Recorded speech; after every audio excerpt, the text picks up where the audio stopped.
Əvvəl dediyim, hansı ki, abituriyent müstəqil şəkildə ixtisas seçimi edərkən nələri etməlidir? İxtisas seçimi mütəxəssisi bunu abituriyentin əvəzinə edir və abituriyentə hazır müqayisələri, hazır bal aralıqlarını təqdim edir.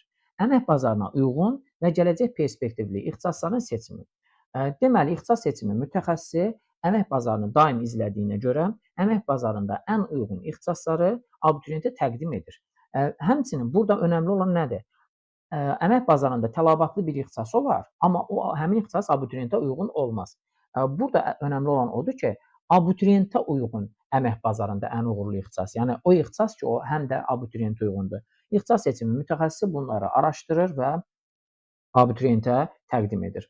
Ailə büdcəsinə və sosial vəziyyətə uyğun təkliflər bu barədə elə birinci müddəada da danışdıq.